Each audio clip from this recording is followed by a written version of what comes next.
Hi, my name is Father Sammie Milletta. I like food, I like to eat, and I love to share my food with my friends. And if you really enjoy this show, would you please like, share, and subscribe so that we can continue producing these videos. So my friends, welcome. You're in the kitchen with Padre.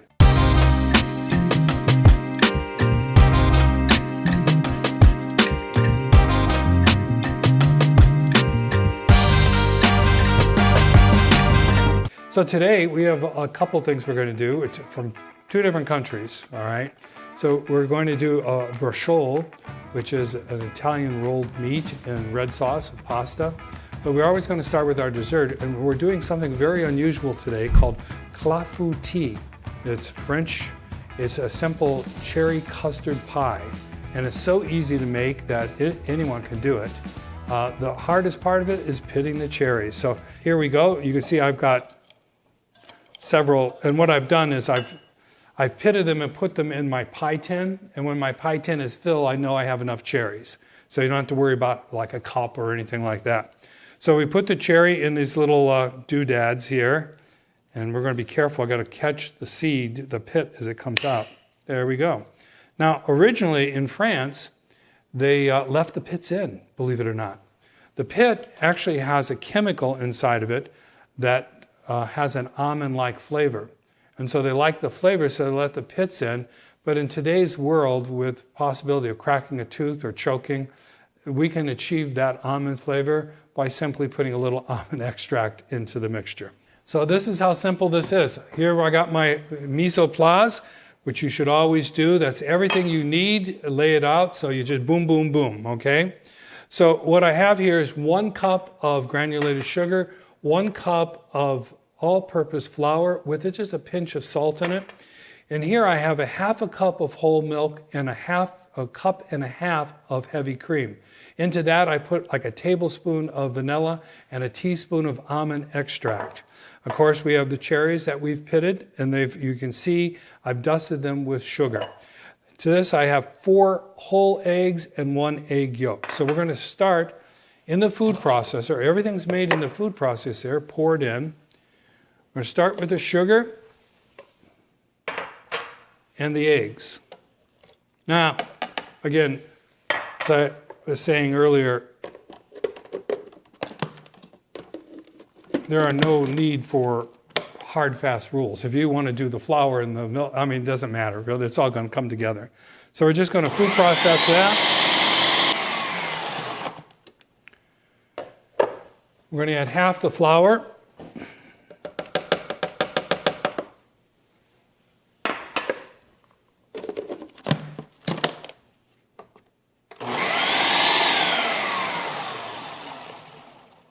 I think what we'll do is we'll add some of the cream.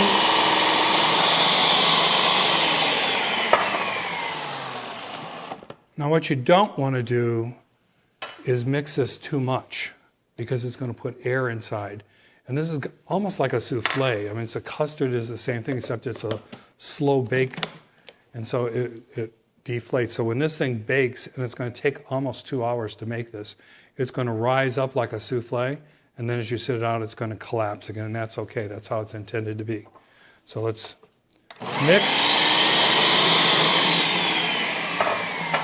You just want to make sure that everything's incorporated, and that's fine. So here we have the cherries. You don't have to sugar the cherries if you don't want to. It's just I found that these cherries are not quite ripe enough, so I put a little sugar to help along the way. Just fill it all the way up to the top. Take your spoon. Make sure that the cherries are all submerged. How hard was this? I mean, look how easy this was. What did this take? 10 minutes? Now I'm going to put it into a 275 degree oven.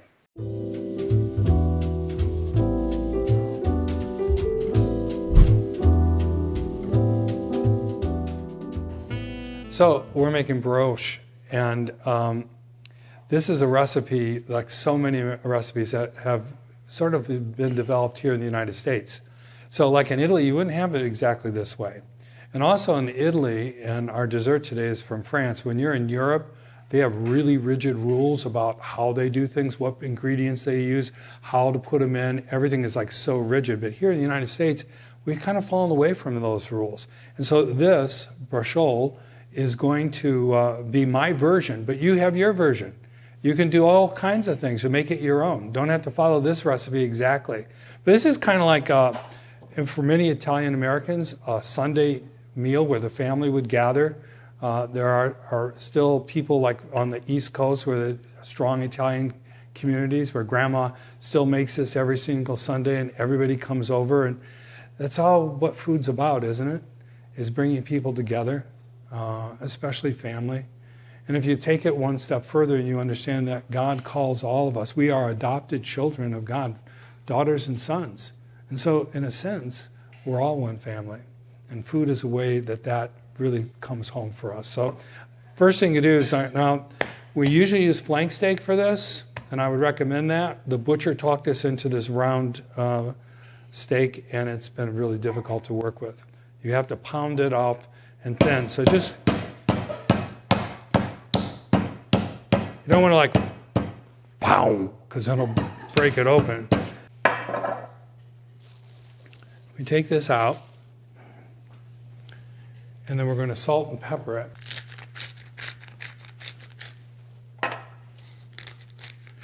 And then this is again like something that I do that maybe a recipe that you have doesn't call for it. These tougher meats, which they often have a lot of flavor, they have to be cooked extra long. We're going to cook this for 3 hours today. But they also have extra flavor, a lot of beefy flavor in it. So we got 2 of those little teaspoons of garlic in here, a little of that Sicilian pepper paste, and about 4 tablespoons of olive oil. So I'm going to take this and I'm going to brush it because this meat's going to dry out as it cooks, and this is just going to give a little bit of extra moisture to the meat. It's also going to bring some flavor to the meat. Now, after I do that, and again, everyone does it different. The way I do it is I put prosciutto. Just a little, again, it's very thin. There we go, that's good enough. And then I'm going to put some cheese. Now this is Asiago cheese. And then I'm going to put breadcrumbs. Now these breadcrumbs I've made from scratch. And they're different than most of their fresh breadcrumbs. So I take bread, cut off the crust, and then the food processor I put the garlic paste, I put sun-dried tomatoes, I put basil, you can put parsley, you can put any herbs you want inside. And then I put the bread inside the food processor, add Parmesan cheese to it. So you can see there's little lumps of sun-dried tomatoes inside. So you're going to put the breadcrumbs inside the meat. You don't have to be too particular. And then you take the meat and you roll it up. Now, every nationality has a rolled meat dish. The Germans call it Rouladen. And that's made with bacon and onions. This is the Italian version of that. I'm not really skilled at tying things because I got these big, thick Italian fingers. So, thank my daddy for that one. So you see, here we have a complete roll. Now what I'm going to do is I'm going to put that in olive oil and saute it till it's brown on all these pieces of meat. And then once that's done, we'll come back and I'll show you how to make a simple sauce. Then we'll put the meat back in the sauce and bake it for 3 hours. So now we're moving on to the braciole preparation. So we have our meat already wrapped and we're going to pan fry it, just saute it on the outside.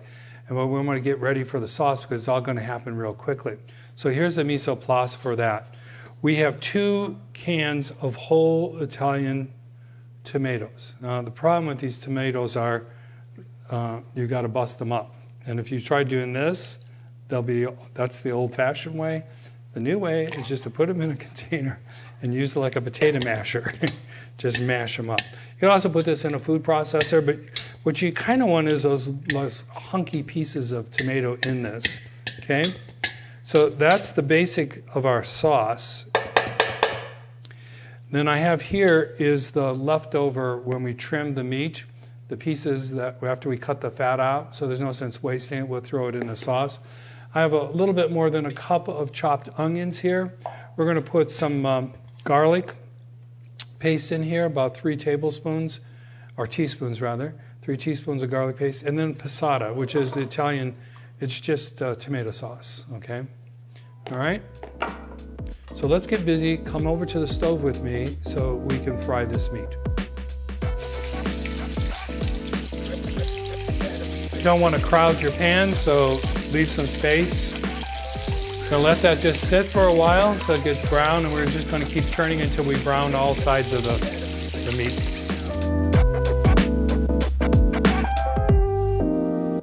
So we put our cup of onions.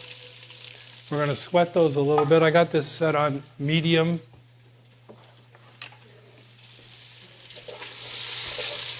You'll see in the pan there's all kinds of like crust. We want that. That's flavor. So we're going to put a little wine in here, and it's going to deglaze the pan once these onions get a little.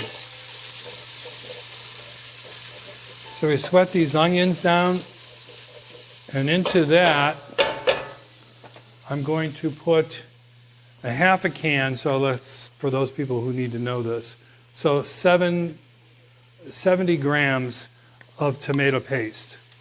You're going to put that in there, and we're going to cook that in.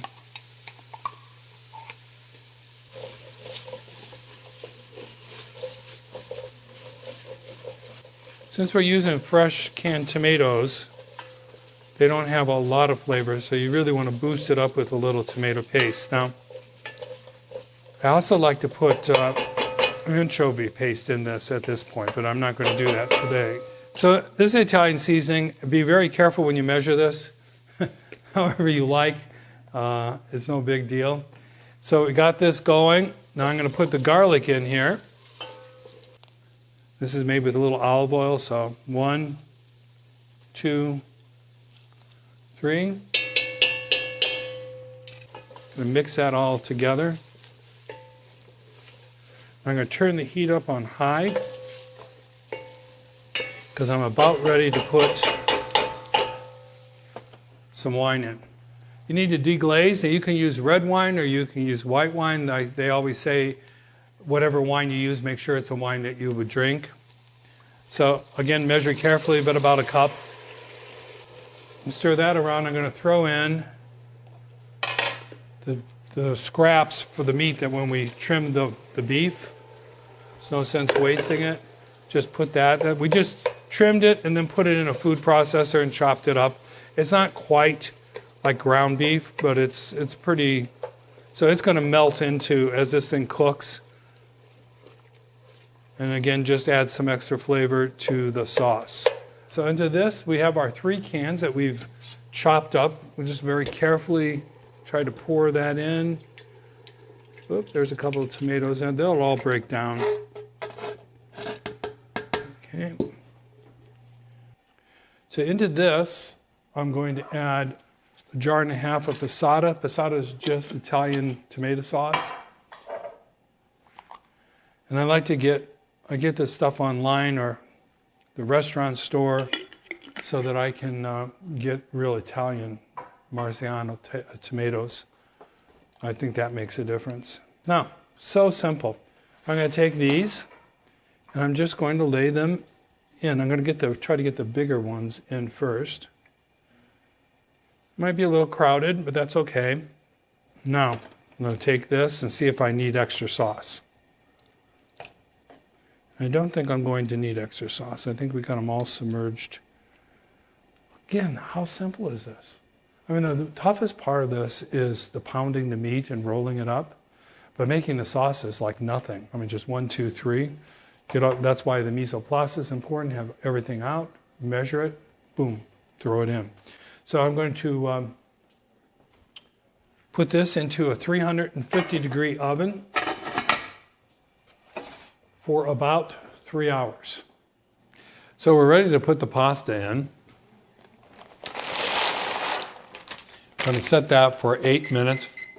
That'll test it, see if it's firm to the tooth. Meanwhile, we're going to take out the